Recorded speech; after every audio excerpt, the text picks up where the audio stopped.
It's funny, before I spoke to you today, Mark, I called Chris, who's the contact center manager, and I was asking him about this new quality tool. And he said, yeah, we've tested it over and over again. And that question that you said he didn't think it was going to answer, it's answering right now.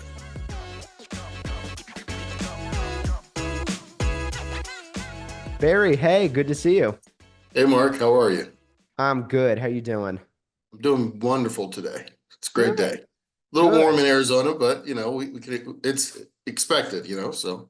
This heat wave this summer has been nuts. St. Louis is like in the 90s in August. There was a soccer game here and they had to pause to cool down the players. It's Oh, wild wow. right now.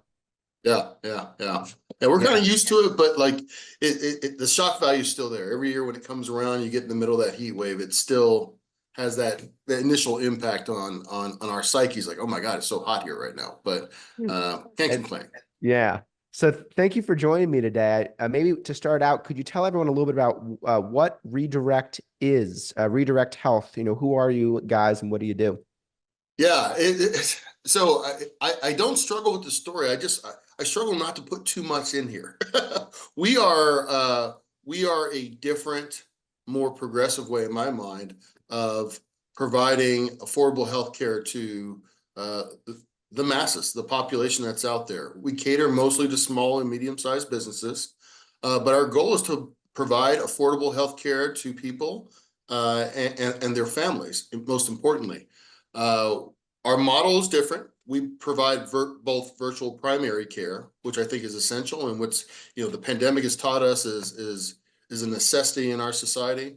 And we also administer healthcare plans for our members, again at a very affordable cost. It's more white glove care. We don't send our members out into the wilderness, if you would. Healthcare is a really tough place to navigate. We actually hold their hands and help them to get the most out of their experience at the most affordable cost. And again, I think what it really does is for those small and medium-sized businesses, it makes healthcare an affordable solution for them as well. So they're able to provide healthcare to their members so that they can, the members and their families can, like I said, have a great healthcare experience when it's needed. So that's in a Amazing. nutshell. Yeah. Yeah. So I heard you mentioned white glove healthcare. When Yeah. it comes to, and I believe the name of the team is the member services team, is that right? When it comes to Uh, you guys' member services or customer service, what does white glove look like? And sorry, what's the name of the team? Yeah, so the name of our team is our Care Logistics team. We do have Yep. a member service team as well. So it's really a partnership between those two teams that helps to provide that great experience for our members.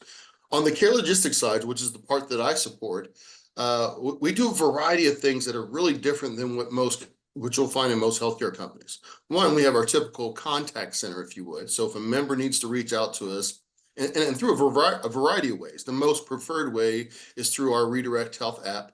But when they reach out to us, whether it's through the app or a text or a phone call, we're here to say, what is it that your need is and how can I help you navigate this, again, very messy healthcare system in a way that brings you the most peace and helps you to have the most affordable experience throughout that journey.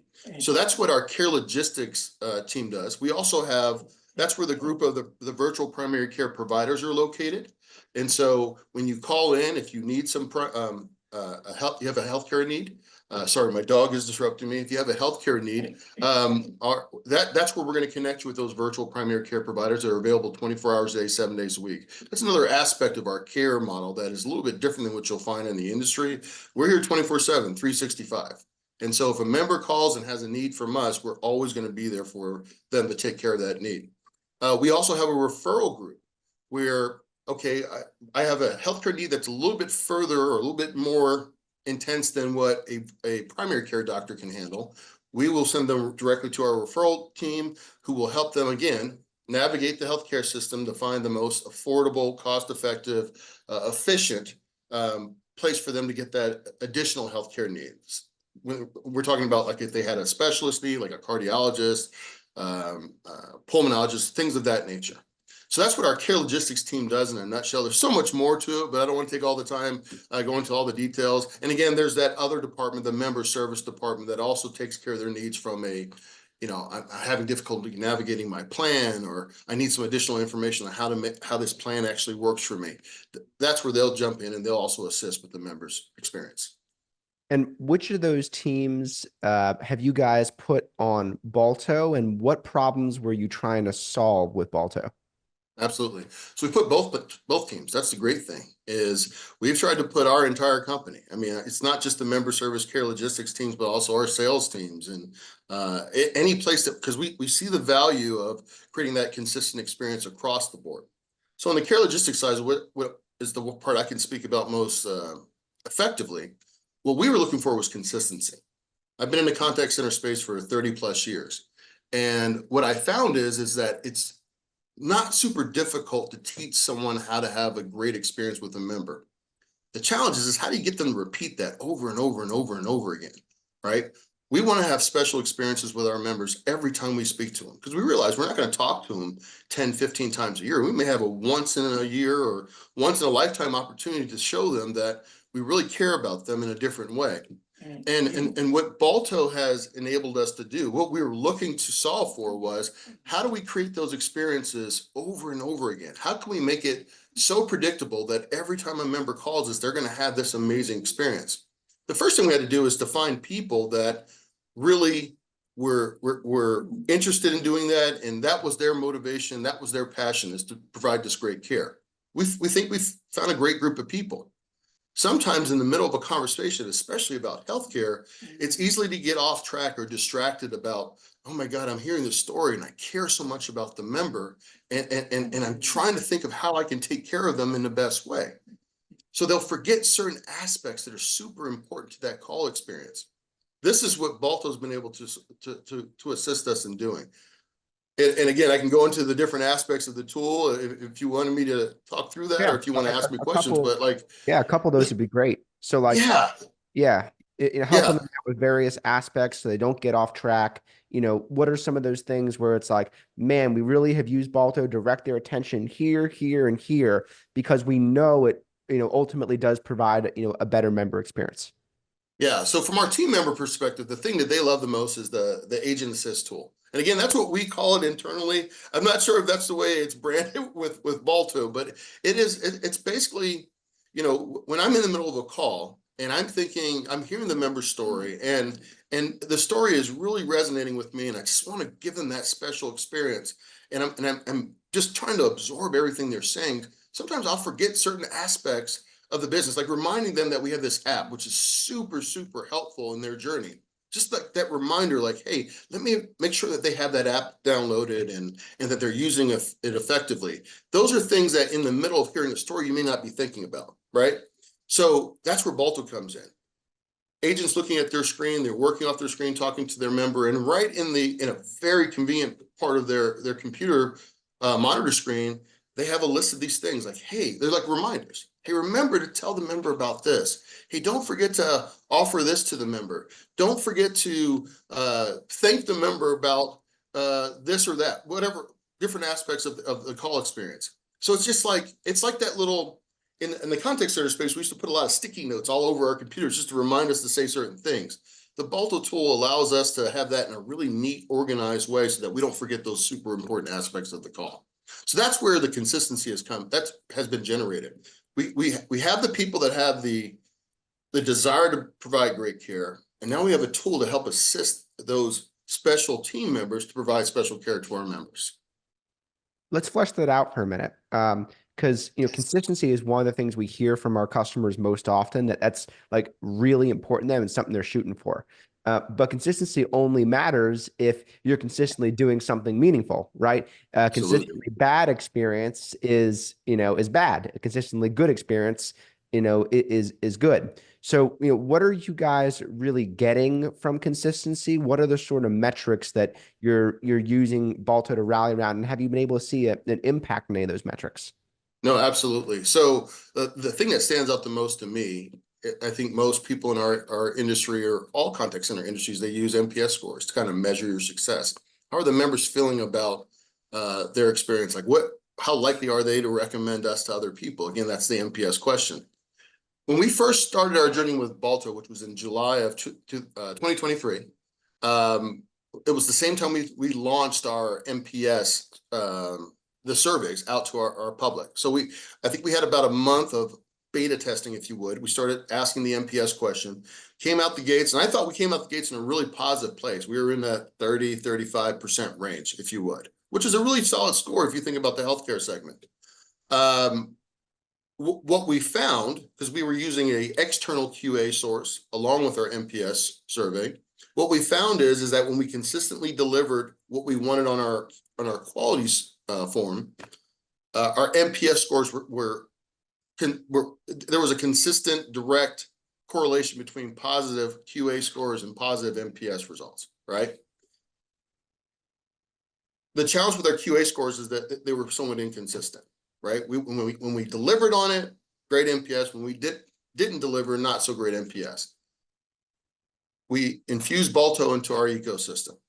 We encouraged our team members to utilize the different aspects of the tool. And over the last year, we've seen our MPS score take a gradual incline, and over the last 2 months, a very steep incline. So our members, and again, there's a direct correlation with our percent of, if you would, compliance to our Balto metrics, right? And so when we came out, we had a variety of experiences, but we had anywhere between a 60 to 80% compliance score as it related to the things that we wanted them to say that were located in Balto. Over the last 2 months, we've consistently been in the 93-95% range. In our MPS score, there's been a direct correlation to that MPS score where we're now in the 65-70% range on MPS, right? So again, it was a gradual thing because I think the adoption rate of using Balto effectively was gradual. There's been a steep incline since our adoption rate of using Balto has been on that same steep incline. So there's a direct correlation to our MPS numbers and the utilization of the Balto tool. That's amazing. And, Yeah. I think folks sometimes, that aren't so familiar with NPS forget how amazing, 60s and 70s are in NPS. That essentially means that 2 out of every 3 people are rating you a 9 out of 10, and the third person rates you a 7 or 8, So It's amazing. It absolutely. I think that's the part where when we're yeah, thinking about the stability of our company, I think that when we're thinking about the care that we're delivering, we know that we're delivering a consistent care experience to our members. And that sentiment is what really helps us to maintain and grow our business. So that's why it's been so important to us. And again, it's the care. We've kind of led the way in saying, hey, how effective we're going to use this tool. And I think the results have spoken for themselves. And now there's a big push to incorporate that into the other aspects of our business. let's talk about roadblocks for a minute, because one of the things that we want to do with these interviews is, let folks know, here's some of the challenges that people experience when they're trying to put this technology in place. So here's some of the stuff to think about and expect, and here's some of the, tactics that our customers have used to handle it. Yeah. What do you think has been, one of the biggest roadblocks or challenges that you all have had to navigate, and how have you done that? Yeah, I think that a couple things. So when we first introduced the tool, I think some of our team members thought, well, this is a precursor to replace me.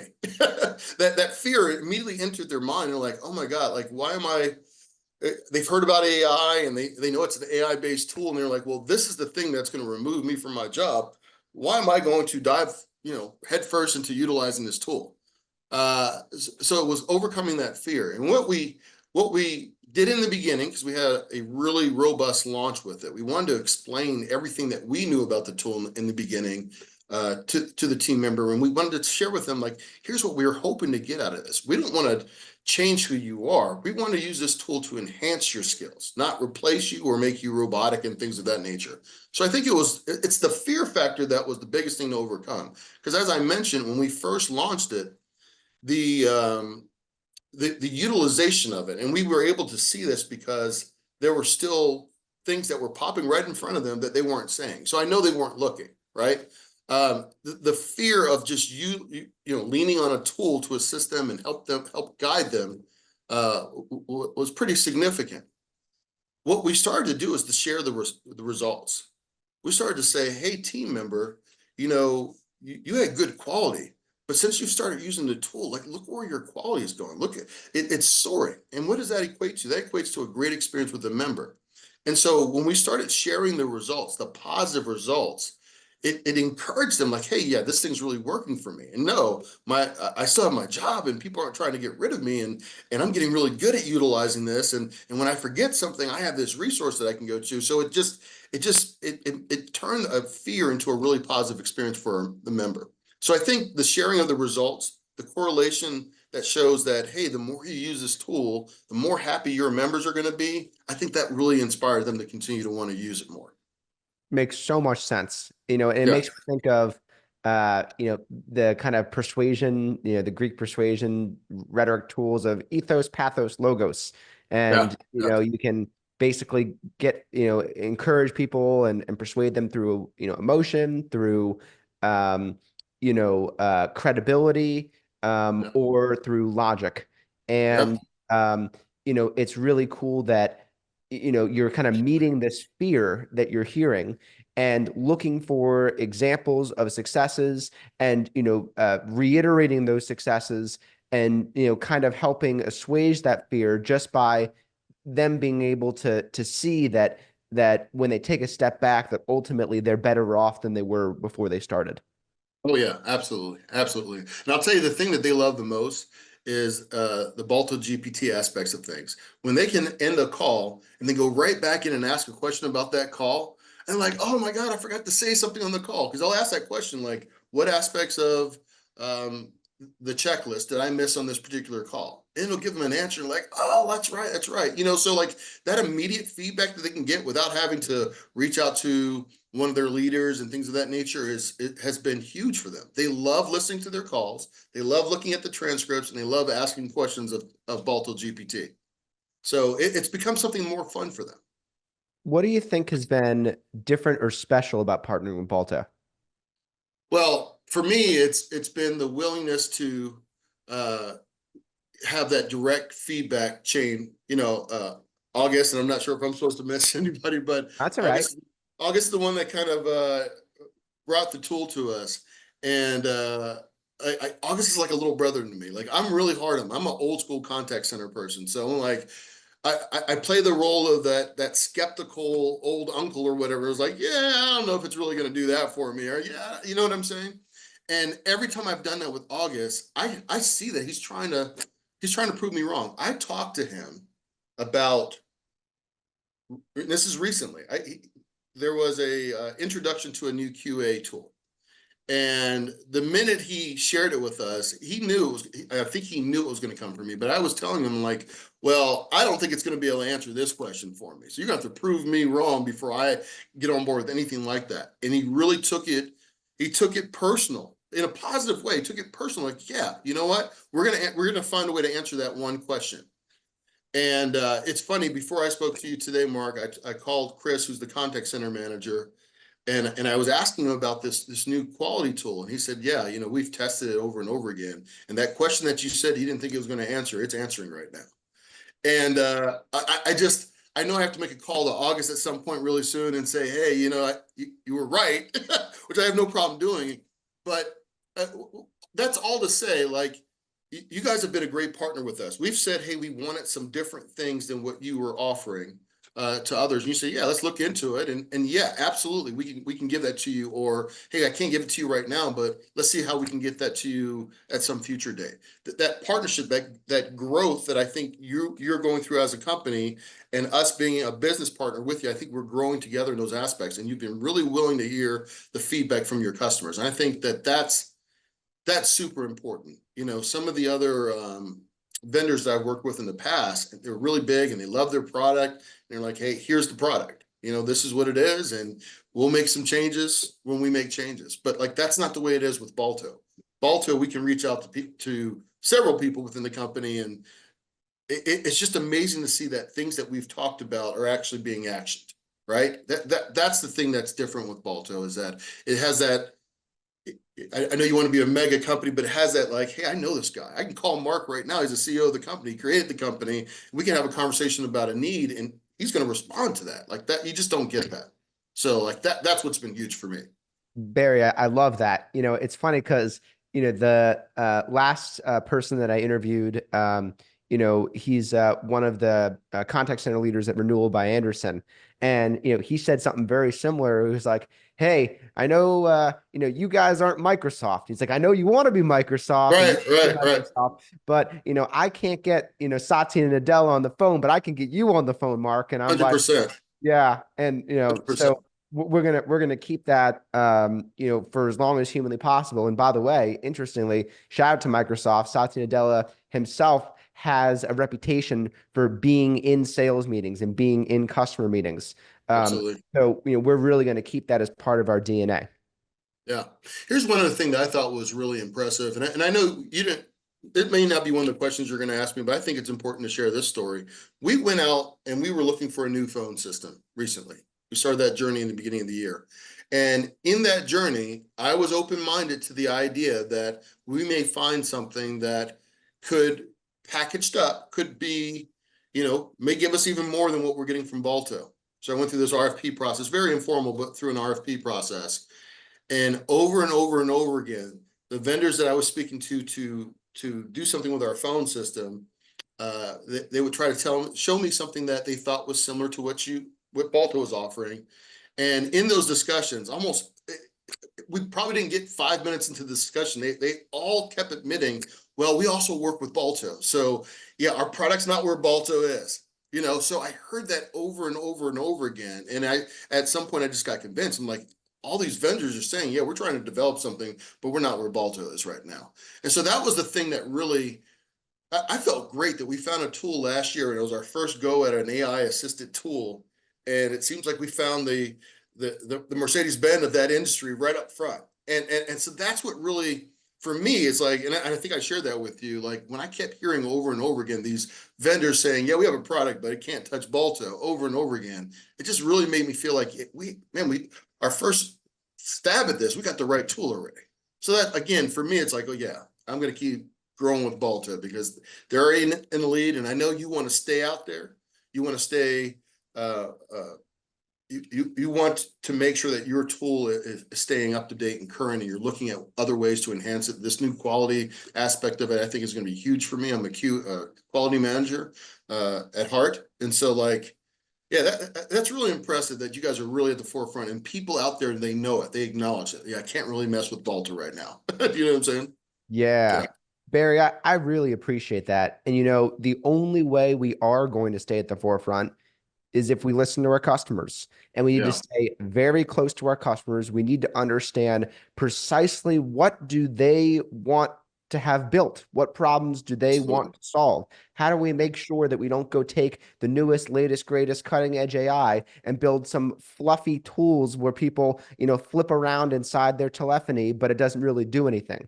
And the That's only right. way we're going to be able to really stay with this level of focus and provide the value that you need in order to be, at the forefront is by partnering with folks like you guys and staying close to our customers. Absolutely.